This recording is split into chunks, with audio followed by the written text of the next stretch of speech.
Welcome back to this month's Roundtable, your all-in-one comprehensive view of what's happening across the real estate industry, straight from some of the industry's earliest technology adopters and foremost experts in technology, marketing, brokerage, government policy, capital, construction, and cybersecurity. As always, this is a three-part show: introductions, what's new for each of our Roundtable hosts; Part 2, sector focus. What is the big news or the big shift for this month, and how can you get ahead of your competition? And Part 3, what's happening for next month, where to be, and what to do. I'm Andreas, Senie, founder, CRECollaborative, brokerage owner, and technology growth strategist for both the nonprofit and for-profit sectors. Joining me this month is none other than Saul Klein, original real estate internet evangelist, good friend, California native at this point. Rebekah Carlson, founder and CEO, Carlson Integrated, our marketing maven. Maria Kowalik, our director of business development at Inland Green Capital, all things capital and green financing, CPACE. And none other than Chris Abel, Associated Builders Contractors of Connecticut, membership director, and my go-to for all things design, build, and engineering. Darren won't be making it, and Dan Wagner will be joining us for the January 19th show, sector expert interview with Dr. Yoon, the chief economist at the National Association of Realtors. So please tune back in. So, Anna Maria, you're to my right today, just like a Zoom call for those of you that have been on them. What's going on your side of the industry? How are things? Happy 2023. Well, happy 2023 to you, and I certainly hope it will continue to improve after how it began. So, however, we are still in a very volatile interest climate. And although I have always touted that CPACE is fairly recession-proof, but that doesn't mean, we're totally bulletproof. We are seeing some deals taking longer because the primary lending may be difficult to find for a project, especially in a new construction development scenario. And so although the clients are more and more happy and willing to use CPACE financing, they are finding some challenges with getting additional funding and also getting lender consent for the CPACE financing, which can and cannot be problematic, and it depends by region and on a lot of other different factors. But, these are just some of the challenges that kind of put us back a couple of steps, make things take longer, and allow us an opportunity, though, at the same time, to be able to reassess and re-educate and try to, rely on network sources to help bring these deals to fruition. So I see a slowdown and a kind of a wait and see attitude. And is it a slowdown and wait and see compared to 12 months ago today, a quarter? Precisely, yes. I think we were more on a ramping up with deals, at least in our sector, and saw a lot of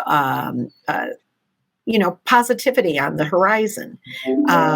But given the interest rate volatility since then, certainly it's impacted all kinds of our, all facets of our industry across the board, not just CPACE. Sure. So finally, construction might be ready to get building and finishing these projects, and now we can't get them funded. Just kidding there, Chris. Nice to see you again. Happy 2023. How are things in the construction world after a little worrisome comments from Anna Maria on the capital side? I thought CPACE was my sure thing, and it still is. It's just going to take a little longer. What's going on in construction? Well, so at least in our area in the Northeast, things are still moving along. I know a lot of the companies I'm working with are taking advantage of the fact that we haven't really seen too much shift as far as the winter weather so far. So they're trying to, I know a couple companies I work with that are, we're almost hoping for a little bit of a slowdown so they can kind of use that as their reason for, hey, things are slowing down a little bit. They'll pick back up in the spring, so they can kind of extend their backlog a little bit. But that doesn't seem to be the case from the industry association side of things. We had a really strong end. I saw a lot of people kind of making a move and shifting towards, hey, kind of like Anne Maria was saying, using those networking tools to kind of get deals done and all that sort of stuff. People must have been getting in people's ear about, hey, you should try this.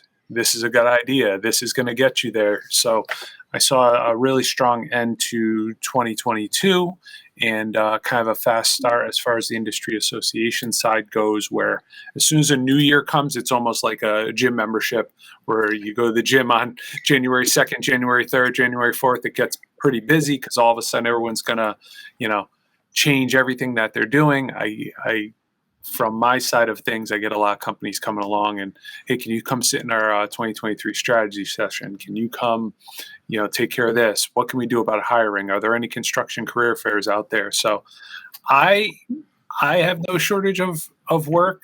So far, the members I'm working with don't seem to, but I could tell that they're a little bit, a little bit nervous as to what the end of the first quarter and going into the second quarter are going to bring.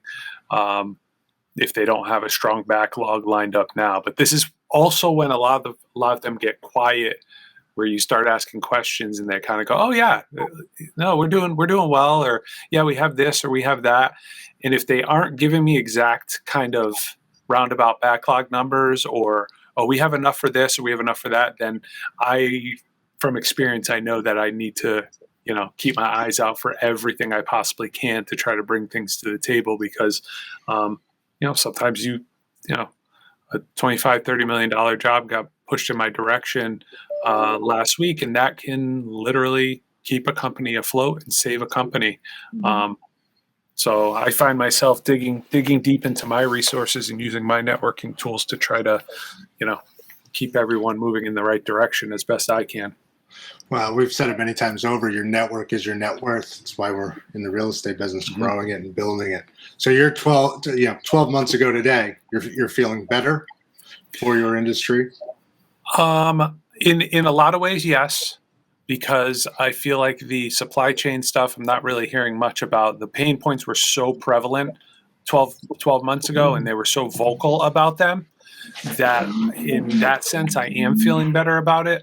But the biggest thing is if you start running into a situation where jobs really aren't getting started, whether it's a funding issue or just there's not anything going on there, then quite frankly, supply chain doesn't matter.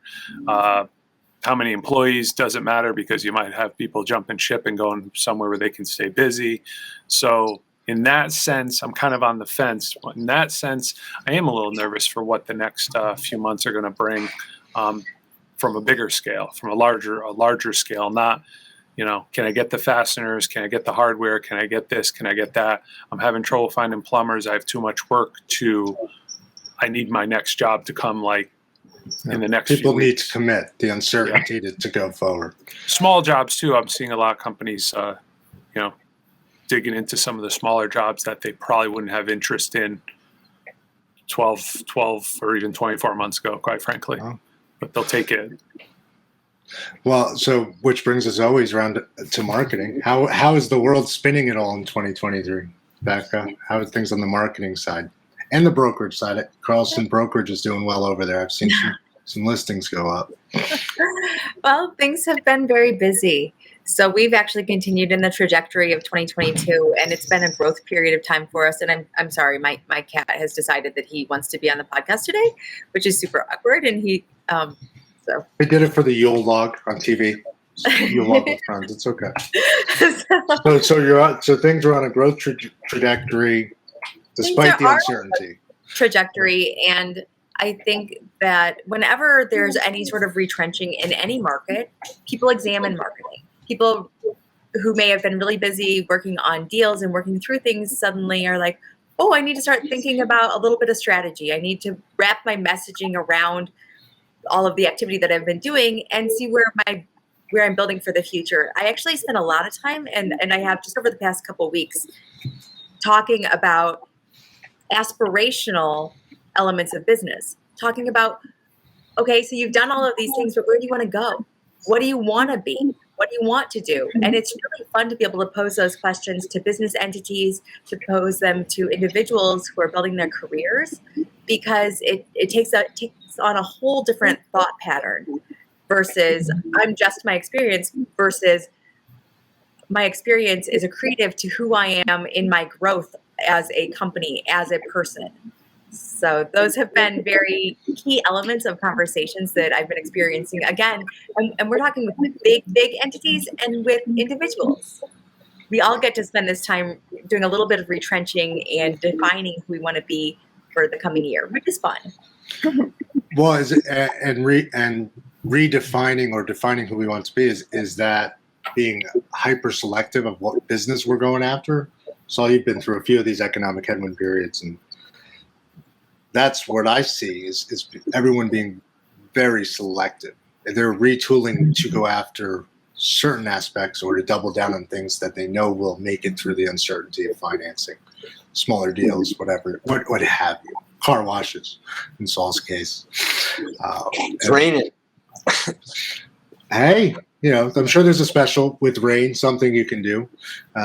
Matter of fact, the car wash used to sell me a rain guard stuff they used to spray on to get the rain to come right off. Well, I tell you what, in the car wash business for us, the coin-op car wash business, the beauty of it is all the different ways people can pay you today. Where before it was you had to put in dollar bills and then you could get quarters and then that converted to tokens. Now there's different payment systems. There's PayPal, there's credit cards. There are just a number of ways to take money, and that's a real positive thing. But one of the things that I've seen lately is that before I used to be able to kind of figure out where things were going. I could read enough different things and I could get enough of a perspective. But now what I'm seeing is people that I have tremendous respect for in their particular areas are saying different things. And so that produces a greater level of uncertainty. Yep. And then that drives me back to things that I have more control over and things I can understand better, which is local. And so paying more attention to what's going on with the car wash, what's going on locally becomes more important to me in this, with all this uncertainty around finance, around construction, around labor, around politics. There's so many things right now that we're uncertain about. And as I look at land use and commercial land use and residential land use and housing affordability and all these different things coming together in 2023, I'm not sure whether it's going to be March or April or May or June before we have a clearer picture. So back to your point, Andreas, that people are going to be more selective. They have to pay more attention. I'm real curious, Beck, into what kind of marketing, this idea of visioning is really a great idea, right? Where do we want to be when we grow up? And that becomes more difficult in this type of marketplace. Well, now, Rebekah, what kind of revisioning are we talking about? And Saul, now I'm really concerned. What type of incoherent messaging are you getting? But let's go to the revisioning first. Is it people being hyper selective about what they're selling or the services they offer, or actually reinventing their company? So I think it's bifold. It's looking back at what they've been doing and doing well, and making sure that the messaging around it is very clear and very concise and very digestible for their audiences. But I'm also on TikTok. Just kidding. Oh yeah. I do not have a TikTok page. Yeah. In case anybody's curious, no TikTok for Rebekah. But I think that then there's this other piece of looking back in your career during different cycles. Have you been in REO receivership? Have those been pieces of your history that you haven't touched in the past several years? But as we know, real estate is cyclical. So do we need to refresh that narrative? Do we need to re-examine contact lists? Do we need to see who where you knew 8 years ago is still in the same job, which is zero? By the way, nobody is in the same job, in case anybody's curious, when it comes to banks in particular, because they dissolved workout units and then they've had to recreate them with different staff members. So there are some strategic pieces that we talk about for this future next part of the cycle that often reflects back to prior parts of a cycle. Certainly when someone's been in the industry for a very long time, you do have evolutions in your business model during traditional cyclical events. Absolutely. As a brokerage, it's tenant rep leads to landlords lead to investors, right? We focus one after the other. And with strong economic headwinds, businesses have to downsize. Maybe instead of downsizing or vacating a lease, they should go buy a building. There's so many economics at play to be very opportunistic. And that's, in the Northeast, at least where I am, everyone is looking for the right opportunity, and they are out there. And although I can't speak to CPACE, there are a lot of interesting funding groups coming together. The capital stack on some of the investments we're seeing are creative, to say the least. But the banks seem excited to move forward, obviously, as long as the numbers work and as long as we can get it built. And they have to be creative to bring them forward, and which doesn't exclude the opportunity with CPACE, which is always awesome. In fact, I'd like to address one of the questions or one of the comments basically put in by the audience tonight. One young lady did put forth that CPACE is a more viable financing option than ever and depends on the provider one chooses, established nationwide experience and ability to execute over a variety of CPACE applications, including refinance, retrofit, and new construction, and property types matters. And yes, it most certainly does. And I agree with all of those. And that's what we've been conveying over the last several conversations, monthly conversations that we've been having, but touching on topics from today. And I think what Rebekah said leads into the next question, has to do with, where do we see then moving from here, into 2023? And certainly, I think doing what one does best and keeping at it and focusing your branding and continuing to go forward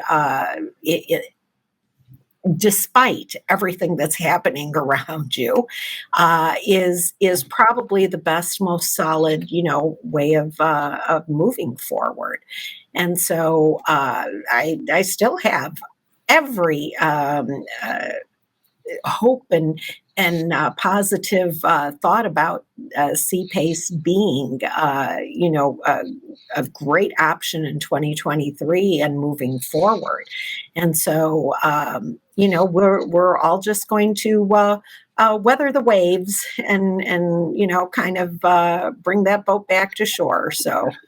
And it sounds like keeping your head down and focusing on your business, to Yes. comment locally. To Becca's comment, as you reinvent, what am I reinventing for? What did I do very well the last time the inventory dried up? How did I build my business last time? Right. Similarly, I'm seeing some brokers, myself included, looking at new asset classes. Maybe I'm going to change specialties if I'm a specialist, not a generalist. Are brownfields something that should be? I personally think brownfields, along with CPACE, along with government regulation. I mean, these are just huge funds available to redevelop these sites in the center of most towns. Where else do you get that much land with that much access? You can't. But there are concerns, and there's a lot to learn, which is why I surrounded myself with smart people like you and others, not on the call. But dusting off for new things. I mean, you can't do that in the construction side, but Chris, it sounds like the labor shortage isn't the issue. It's the job shortage at this point, the funding shortage, which is fantastic. Yeah, I mean the labor shortage is not going to. I mean that's always going to be an issue. There's just no way. There's no way around it. You know, if every contractor I talk to needs a project manager. You know what I actually found interesting was they all need licensed tradespeople. We know that there's not enough plumbers, there's not enough HVAC techs, there's not enough electricians.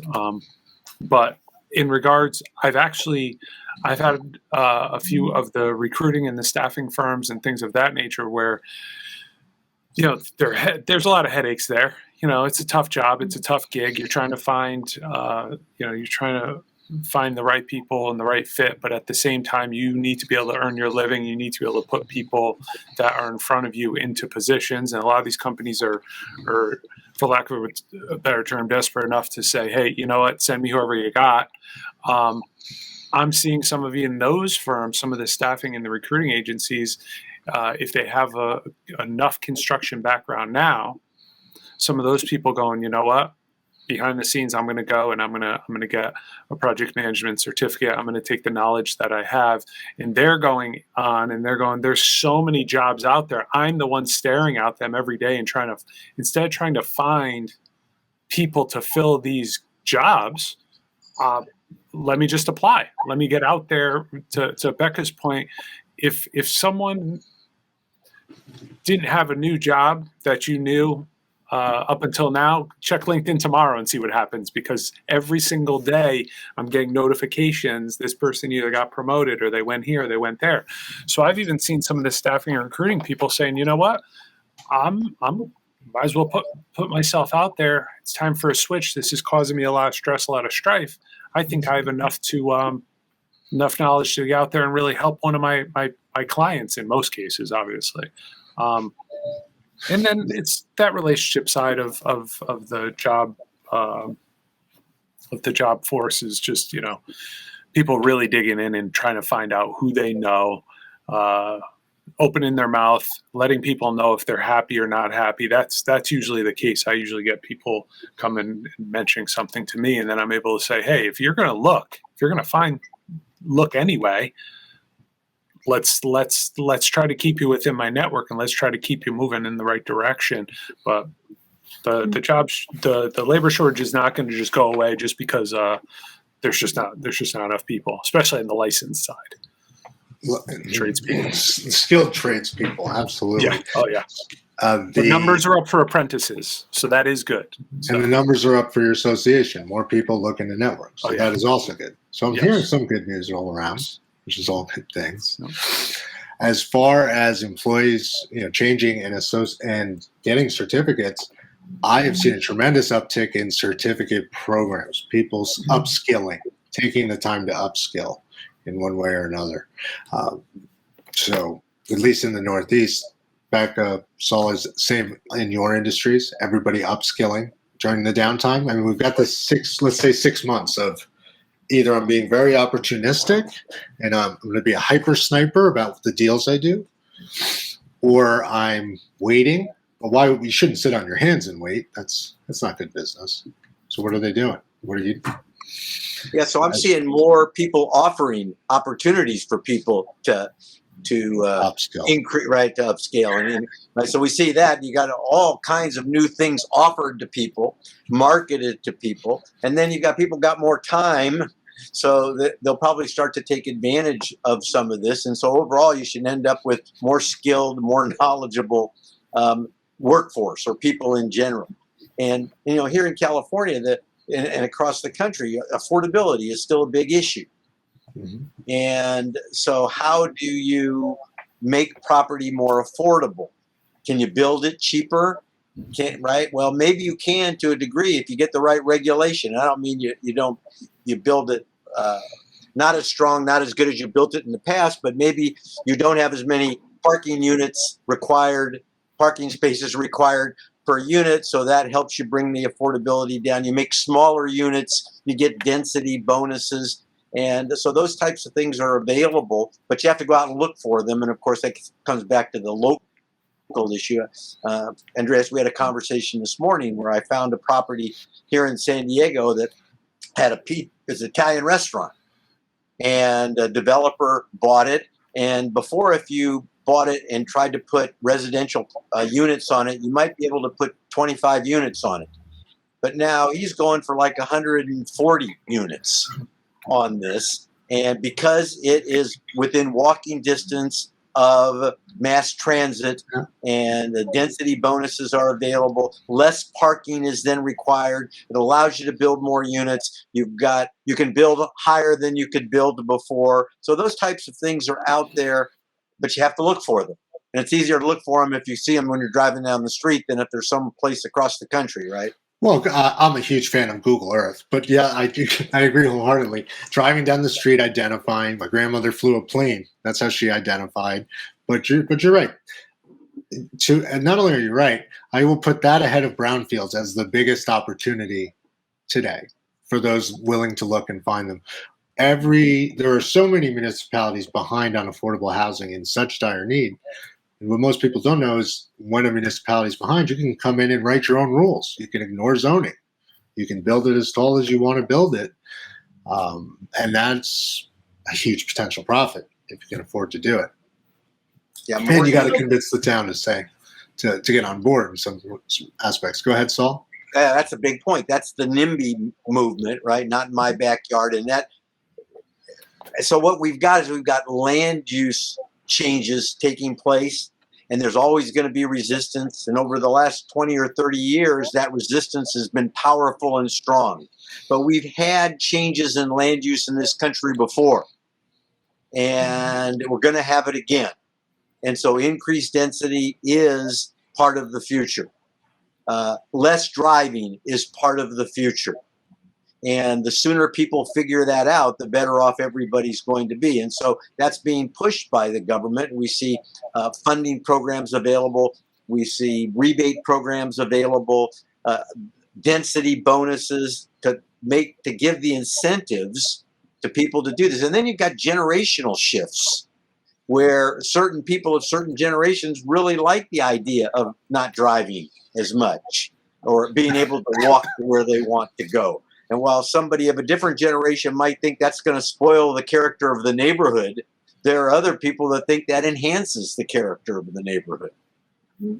I loved my hometown. I mean, we had a walking main street, and you could walk and bike and so forth. And now I live in 5 minutes to drive anywhere. So the changes of the neighborhood you point out, those are one of the biggest reasons developments are vetoed, right? You get in front of that town and they're so worried about the spirit of a town changing, not taking into account the jobs it's going to bring and the economic stimulus and the federal funds to fix the roads to get to the town.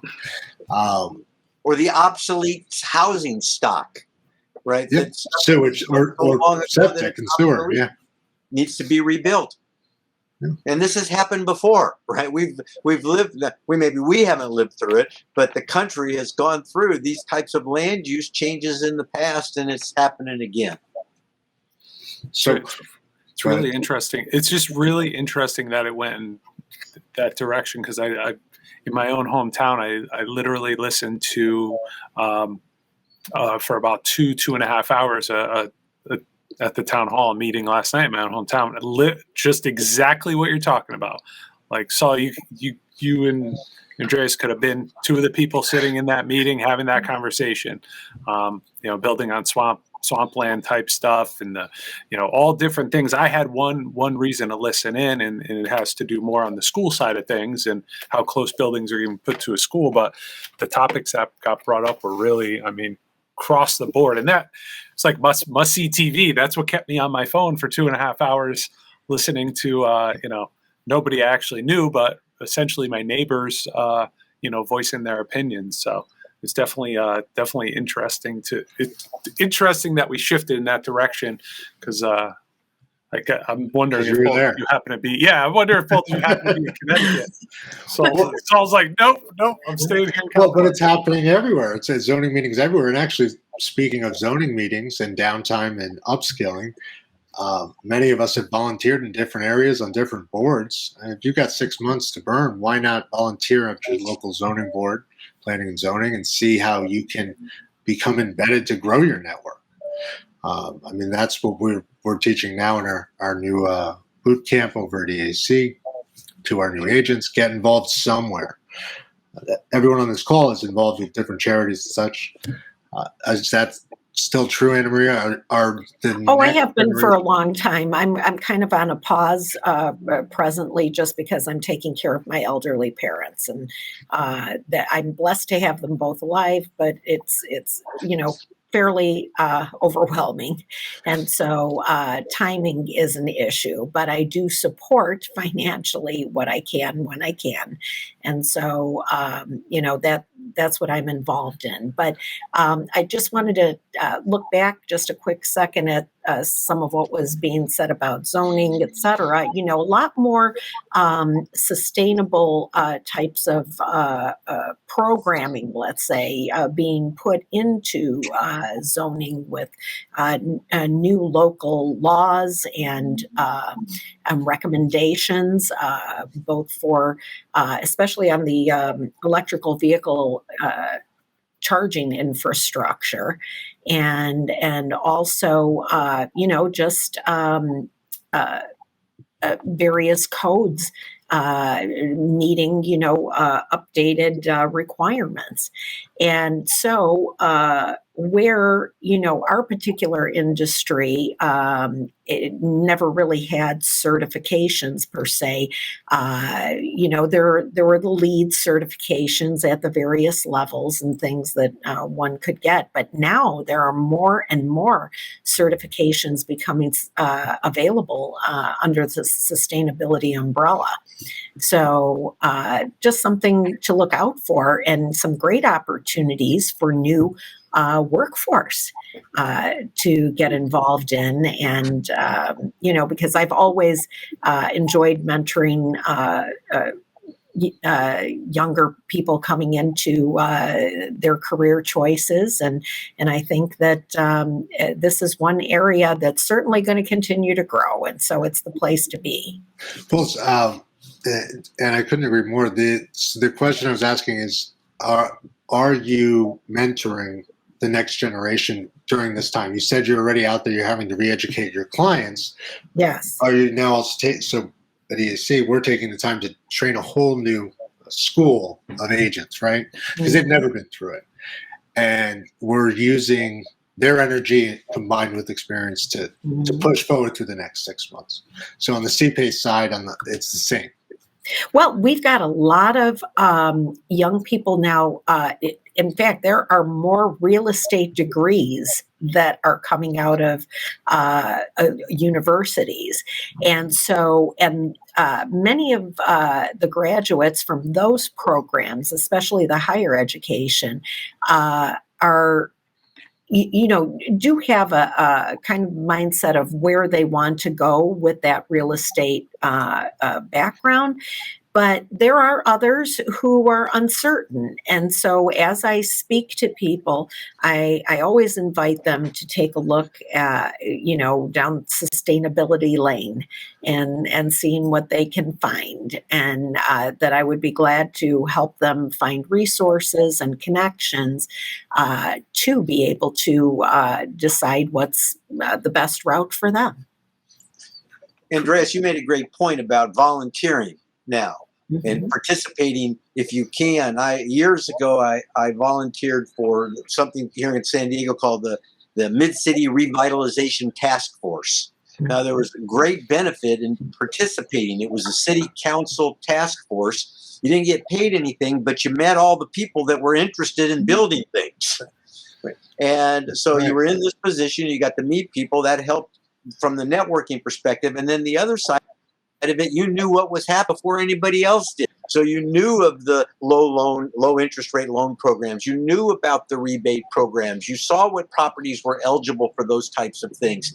And so knowing that, picking up that type of information, at the same time being able to network and do good for the city or for your neighborhood because you're volunteering, I think looking for those types of volunteer opportunities is a good path for people right now.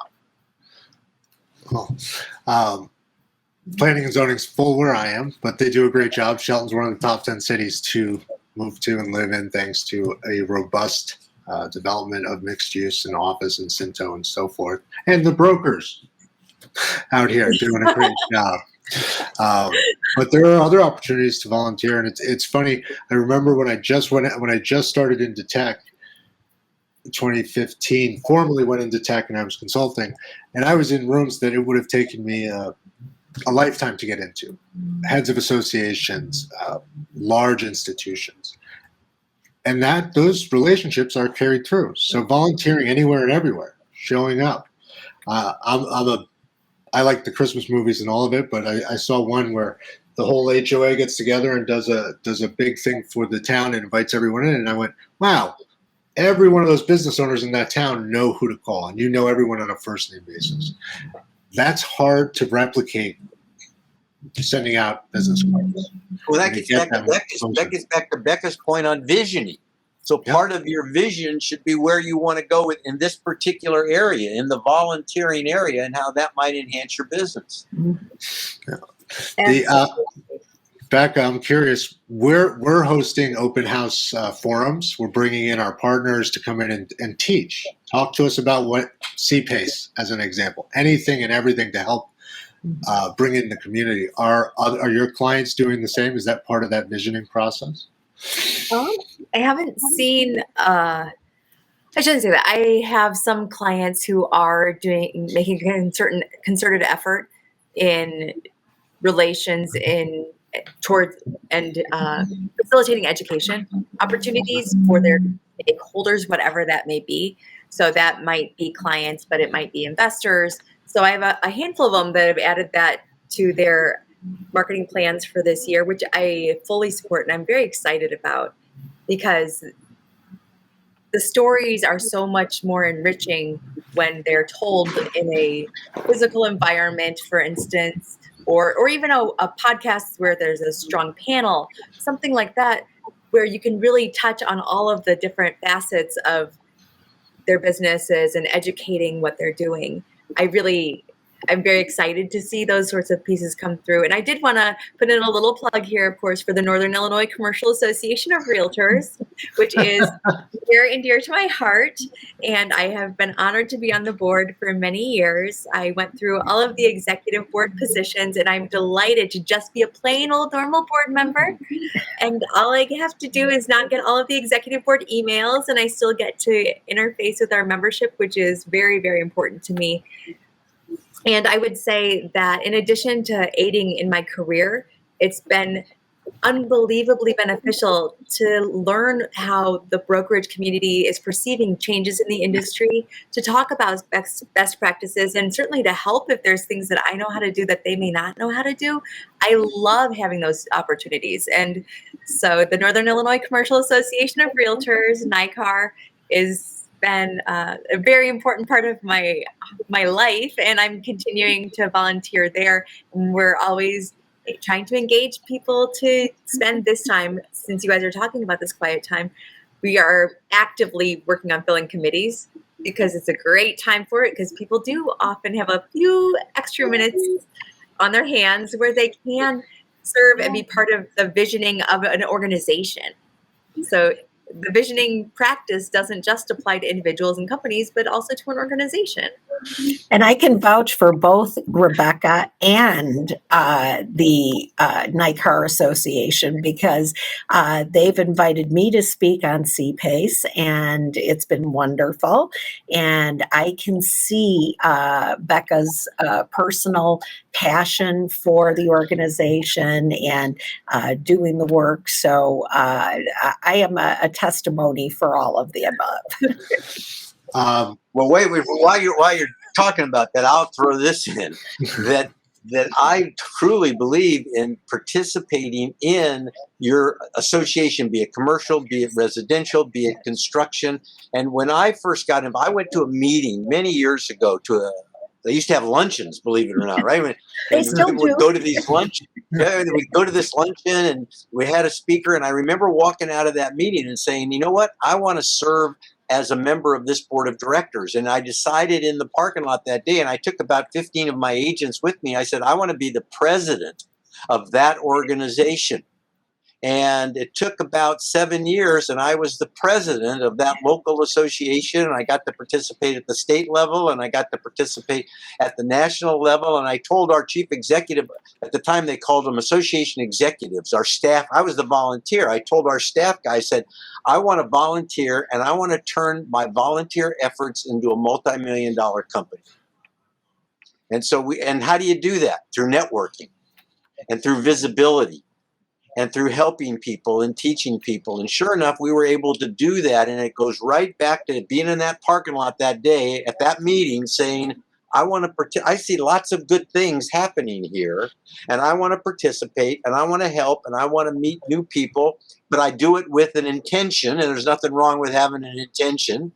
And my intention is I want to lead this organization because I know more value will come out of that being in a leadership. Like Becca, you participated at all these different, there's value that comes from participating at that level. But congratulations. I think it's great. And more people need to understand this. Often I hear people say, well, why would I do that? Those are my competitors.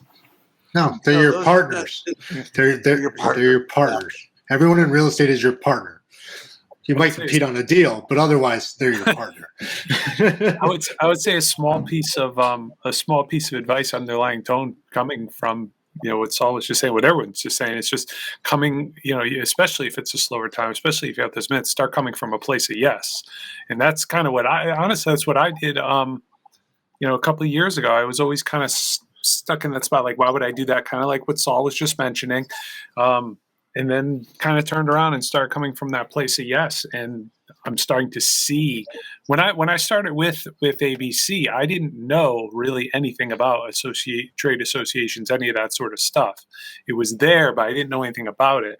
But as soon as I started coming from a place of yes, I'm starting to see that ladder climb and starting to see those little things like Becca and like what Saul you were talking about. And that's how I ended up in a treasurer role with the SMPS group here in Connecticut.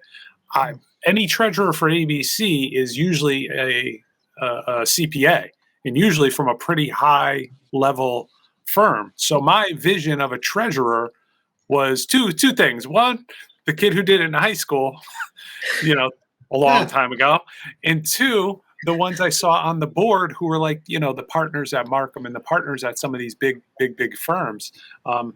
So my first thought was, why would I do that? Why would I and then I said, you know what, let me talk to a couple people, former treasurers. They said, no, you could do it. It's not as intense as some of the other situations. And then, saying yes has put me in a spot that I wouldn't have been in. The show. Yeah, I mean, quite frankly, that's another thing. My first thought was like, "What podcast? What are we doing here? What's the situation?" Yeah, I said the same thing about Twitter. Yeah. And other places. So I like that idea.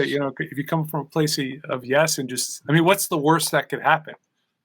The roof isn't going to collapse on you because you spoke up at a committee meeting and brought up something that they had talked about maybe a couple months earlier when you weren't around. Someone's going to say, "Hey, this person's in the right frame of mind because they're talking about what we were talking about." And they'll find the lane for you. Visibility, being visible in your market and marketing yourself to get more business.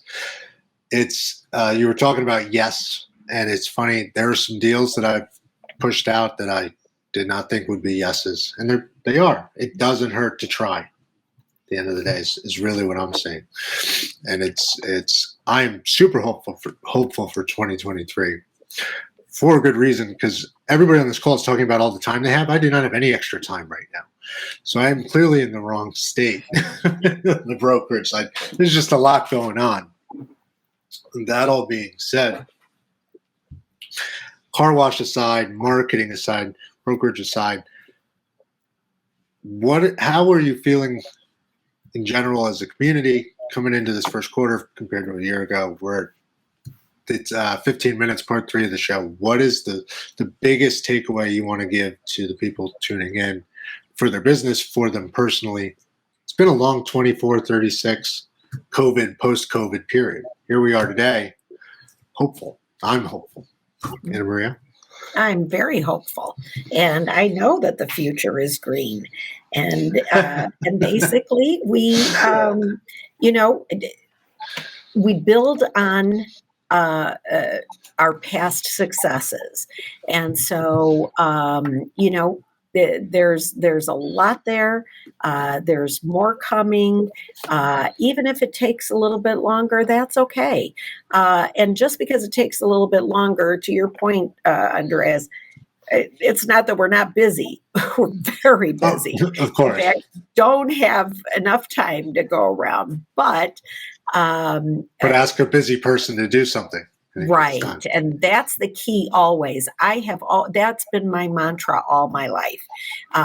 Raising 4 kids and as a single mom at one point and everything, believe me, you got to juggle and there's a lot going on all the time. So absolutely. But definitely looking forward to 23 as surpassing, I think by the end of the year, we'll surpass this past one. Better than 2022. Looking forward. I think so. Chris? Yeah, I would say, there's a piece of advice out there is, we talked about it a little bit earlier, but, kind of staying the course, staying relevant, dig a little deeper, join something we were just talking about. Another, we talked a little bit about the mentoring, pushing your young talent, if there's young talent around you, to be better, and become stronger, whether that's professional development on an outside, perspective, or if it is, a matter of mentoring, but also having those conversations with younger people. I had a great one today, and let them almost reverse mentor you during a conversation a little bit and hear what they have to say and see what's out there and find out what's, what might help you out. And make sure that, especially in the construction side of things, it can get pricey. It can get, a little bit daunting. But using technology as your friend. So many companies are finally realizing that I have to really dig into some of these software programs. I really have to get my systems talking to one another, because if they don't, someone's going to sneak in and they're going to be able to get that bit in faster, get that bit in with a little more oomph behind it. They're going to be able to push themselves a little bit harder in their marketing side of things, all that sort of stuff. So embracing technology and going back to what we've talked about forever, embracing data and just, use all those things to stay relevant. Don't disappear on anybody, because it takes a long time to build something up, but all it takes is one big strong win sometimes to blow something away. Don't let technology fade you into the background, and at the same time have it push you to the foreground almost. Yeah, you're not going to get young talent in the industry. You're not going to get young talent if you don't have some technology to some bells and whistles to show them, hey, we're on the forefront. And that's even in the field. That's even for the tradespeople that are out there. Yeah, I've seen some really cool prop tech construction trade stuff, sensors and hats, boots. There's a lot out there. And that even goes back to visioning and what your company is. Are you tech forward? Are you a place to employ people? Rebekah, that's your world, visioning and marketing. What are your thoughts? So although our particular company has not slowed down at all, I do recognize that the transactional brokers are projecting 6 to 9 months of a little bit more quiet. And that's on the investor side and on the transactional brokers within my market that I've spoken with. They're just expecting it just a little bit of the market to right itself a little bit, because it's just been a little bit too unsteady. That being said, I think we all have opportunities, and something that I didn't have the bandwidth to consider last year, 12 months ago, versus something that I am considering right now, is who can I help? Like, where can I contribute? What is my voice in this? We ended our year with our newsletter at the end of December saying it's okay to opt out of the new year, new you. I don't think that everybody has to do a full reinvention. I don't think that there needs to be always dramatic pieces that change. I think the consistency really does matter. But I think that there is this piece of us that sometimes forgets that we can go back and see what's worked before. We can forget to go back and look at the fundamentals, forget to do that because there are so many things coming at us that we think we have to respond to, that we're being reactive and not as proactive of defining where we want to be in our situation. Life is happening to us, and so we're responding to it. The market's happening to us. The economy is happening to us. But we can stop, take a moment, do a little bit of reflection and visioning for where we want it to take us for the future. So I think those are important characteristics to think about. And I'm excited in 2023. I think that we're going to continue to grow.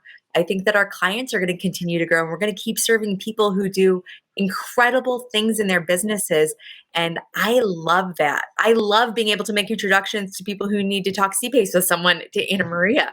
Like, oh my gosh, it's my favorite. I've got to find some clients who want to talk about construction in the East Coast so that Chris and I can work together. And Saul knows everything in the whole wide world. So I'm going to ask him all my realtor.com questions really soon here, because somebody called me and yelled at me that something they read on realtor.com wasn't correct. And I was like, I didn't know I was on there. Well, that was going to go back to intentional and volunteering. Saul, you went door to door way back when and helped build the first MLS, really the largest distributed network for listings. You've seen a lot, you've been through a lot, you've volunteered a lot in different areas, and made $1 billion company once or twice. So where do you see it? Well, so I want to jump into the realtor.com. I knew he would. This is a pet peeve. This is really a pet peeve of mine, because I was there. I had to create the acetate overhead slides to convince residential real estate brokers to put their listings on the internet. I sat in on those meetings. I was the key player in all of that. When I get people today telling me that's not how it happened, it drives me nuts. And so you're right. Lately, I've been taking pieces where I've explained this 1,000 times to people to explain, why are we here today? Why are we in this position today? What happened along the way that drove us to that point? And I'd be happy to talk to anybody about that subject. And I have got a garage full, because I kept everything of documentation. I call them artifacts, where I can back up everything that I've said about this. And so I'm glad to talk about it. But it brings us to this point, and that is necessity. And so what we need to look at, I think, is necessity. And so COVID and the last couple years and the economy have created new necessities. And if we find those necessities, we'll find opportunity. And that's where we should focus. So if we think we don't have anything to do right now, take a look and you'll see all kinds of new necessities. Again, Andreas, we were talking about vacancies in office buildings, repositioning office buildings. What happens in Washington, D.C. when government workers don't have to go into the office? All of a sudden, nobody's in these office buildings. You know who else is affected? All the people that have businesses that serve lunch to all those people in those buildings. And so there are new necessities that will create new opportunities, but they're not going to fall into your lap. You have to take the time to look for them. I'm kind of down on the other side of this. I think people are going to be surprised at some of the negative aspects of where the economy is going. And they're going to be surprised. The other day I was talking to a very knowledgeable individual that was talking to me about a $270 million portfolio 5 years ago, just got sold for $70 million. And so that was somebody's problem, but that was also somebody's windfall. That's right. And so you're going to find those things if you're looking for. So what is the necessity in the marketplace? And then how can we deliver around that? Where's the opportunity? I love it. Necessity, intention with vision, and opportunity. It's the basics all over again. I like that $70 million deal. as I You'd said, like a piece of that, I'm sure. yeah. No, well, I love that it was the sticker price was 200 and he said 70 and wait a minute, it happened. You never know as long as the deal makes sense. And that's why you need the right team to figure that out and put it together. It's 6:55. It is our first show in 2023. We've got a great lineup this year, great hosts that I'm blessed to sit alongside, experts in their own right, in their own areas. I want to thank our listeners for tuning in. I want to thank the team here. I want to thank Mr. Mendoza behind the scenes, our production. Mr. Mendoza, could you put up how to reach everyone? And as we're doing that, I do want to remind all our listeners to come back on the 19th, Thursday, for the sector interview with Dr. Lawrence Yoon, the chief economist at the National Association of Realtors, to hear firsthand about the economic headwinds. But regardless of those headwinds, as you heard it here first, or as you've heard it here many times, focus on your local market, focus on the necessities that you can solve to build business, and then come back for next month, first Thursday. This show is available everywhere you get your audio and across all major social media channels. Do like, rate, and review us. It really does help. And thank you again for tuning into this month's Roundtable and being a subscriber to this show. With that, thank you. Have a great month. Happy New Year, everyone. Happy New Year.